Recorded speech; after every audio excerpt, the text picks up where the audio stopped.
Assalamualaikum warahmatullahi wabarakatuh. Kami dari kelompok 10 akan menjelaskan tentang OJK atau Otoritas Jasa Keuangan. Perkenalkan, nama saya Chandra Prabowo. Nama saya Abdullah Kakurawan. Nama saya Raden Wahyu Satrio Wicaksono. Udah cukup perkenalannya ya? Oke. Pengertian, tujuan, fungsi dan tugas Otoritas Jasa Keuangan. Di sini saya akan menjelaskan pengertian OJK. OJK adalah Otoritas Jasa Keuangan.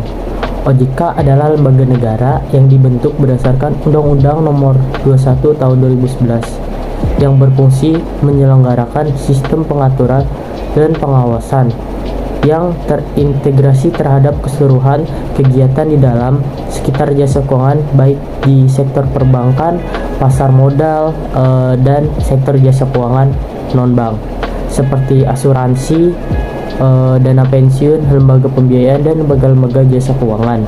Tujuan OJK yaitu mengikuti pasal 4 UU nomor 21 tahun 2011 tentang OJK, menyebutkan bahwa OJK dibentuk tujuan agar keseluruhan kegiatan di dalam sektor jasa keuangan terselenggara secara teratur, adil, transparan, akuntabel, dan mampu mewujudkan sistem keuangan yang tumbuh secara berkelanjutan dan stabil, serta mampu melindungi kepentingan konsumen maupun masyarakat. Fungsi atau tugas di wewenang OJK. OJK berfungsi menyelenggarakan sistem pengaturan dan pengawasan yang terintegrasi terhadap keseluruhan kegiatan di dalam sektor jasa keuangan. Sementara berdasarkan pasal 66 dari UU nomor 21 tahun 2011, tugas utama dari OJK adalah melakukan pengaturan dan pengawasan terhadap A. Kegiatan jasa keuangan di sektor perbankan, B. Kegiatan jasa keuangan di sektor pasar modal, C. Kegiatan jasa keuangan di sektor perasuransian, dana pensiun, lembaga pembiayaan, lembaga jasa keuangan lainnya. Wewenang OJK dan pelayanan OJK terhadap konsumen dan masyarakat. Wewenang yang dimiliki OJK adalah sebagai berikut. A. Terkait khusus pengawasan dan pengaturan lembaga jasa keuangan bank yang meliputi perizinan untuk pendirian bank, pembukaan kantor bank, anggaran dasar, rencana kerja, kepemilikan, kepengurusan dan sumber daya manusia, merger, konsolidasi dan akuisisi bank, serta pencabutan izin usaha bank. Kegiatan usaha bank antara lain sumber dana, penyediaan dana, produk hibridasi, dan aktivitas di bidang jasa. Pengaturan dan pengawasan mengenai kesehatan yang meliputi likuiditas, rentabilitas, solvabilitas, kualitas aset, rasio kecukupan modal, minimum batas maksimum pemberian kredit, rasio pinjaman terhadap simpanan, dan pencadangan bank, laporan bank yang terkait kesehatan kinerja bank, sistem informasi debitur, pengujian kredit atau biasa disebut credit testing, dan standar akuntansi bank. Pengaturan dan pengawasan mengenai aspek kehati-hatian bank meliputi manajemen risiko, tata kelola bank, prinsip mengenal nasabah dan anti pencucian uang, dan pencegahan pembiayaan terorisme dan kejahatan perbankan, serta pemeriksaan bank. B. Terkait pengaturan lembaga jasa keuangan bank dan non-bank meliputi menetapkan peraturan mengenai pengawasan di sektor jasa keuangan, menetapkan kebijakan mengenai pelaksana tugas OJK, menetapkan peraturan mengenai tata cara penetapan perintah tertulis terhadap lembaga jasa keuangan dan pihak tertentu, menetapkan peraturan mengenai tata cara penetapan pengelola statuter pada lembaga jasa keuangan, menetapkan struktur organisasi dan infrastruktur, serta mengelola, memelihara, dan menatausahakan kekayaan dan kewajiban, menetapkan peraturan mengenai tata cara mengenaan saksi sesuai dengan ketentuan peraturan perundang-undangan di sektor jasa keuangan. C. Terkait pengawasan lembaga jasa keuangan bank dan non-bank meliputi menetapkan kebijakan operasional, pengawasan terhadap kegiatan jasa keuangan, mengawasi pelaksanaan tugas pengawasan yang dilaksanakan oleh kepala eksekutif, melakukan pengawasan, pemeriksaan, penyidikan, perlindungan konsumen dan tindakan lain terhadap lembaga jasa keuangan.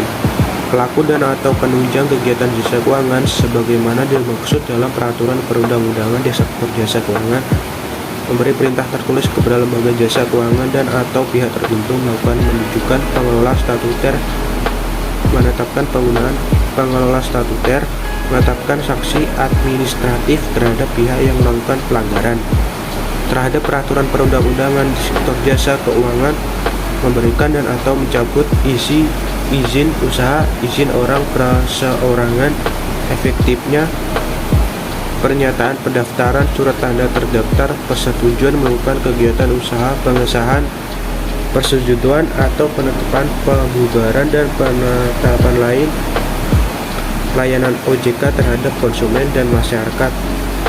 Pasal 28 huruf A UU OJK menyatakan bahwa untuk perlindungan konsumen dan masyarakat, OJK berwenang melakukan tindakan penjagaan kerugian konsumen dan masyarakat. Salah satunya memberikan informasi dan edukasi kepada masyarakat atas karakteristik sektor jasa keuangan, layanan, dan produknya. Bagaimana hubungan kelembagaan OJK?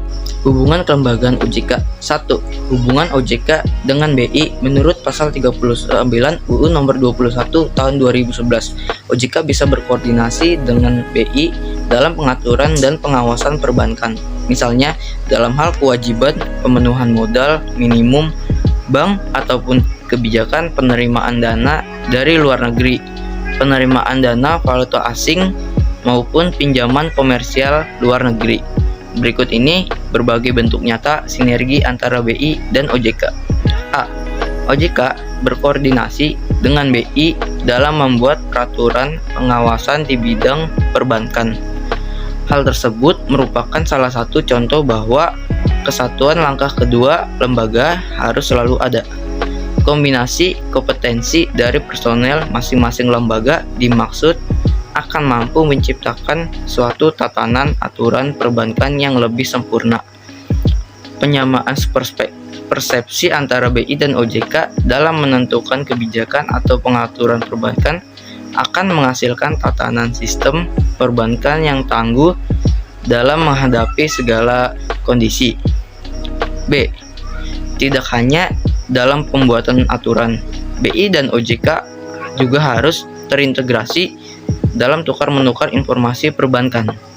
Melalui penggabungan sistem informasi ini, BI dan OJK akan lebih mudah mengakses informasi perbankan yang disediakan masing-masing lembaga setiap saat atau timely basis.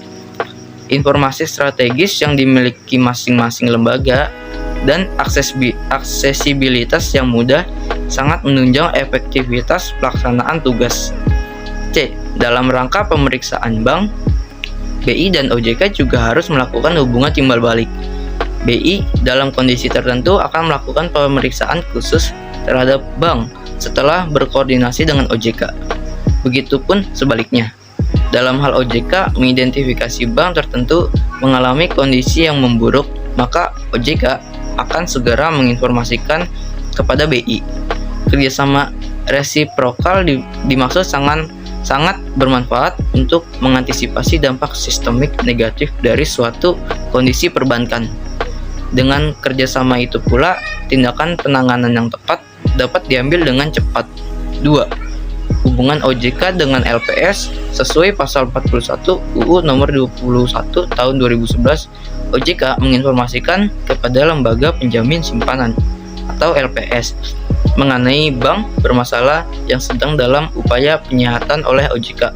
Begitu juga LPS dapat melakukan pemeriksaan terhadap bank yang terkait dengan fungsi, tugas, dan wewenangnya, serta berkoordinasi terlebih dahulu dengan OJK. Jadi kesimpulannya adalah Kesimpulan kelompok kita adalah OJK juga dibentuk khusus untuk menangani fungsi, yaitu fungsi mengatur dan mengawasi perbankan. Nah, yang dimaksud dengan perbankan di sini ya tentu saja tidak hanya bank, tapi juga industri jasa keuangan yang lain seperti perusahaan asuransi, investasi, reksadana, dan lain-lain. buruan closing bank yang nonton udah bosen. Sekian penjelasan dari kelompok kita. Jika ada kekurangan mohon maaf dan jangan lupa subrek.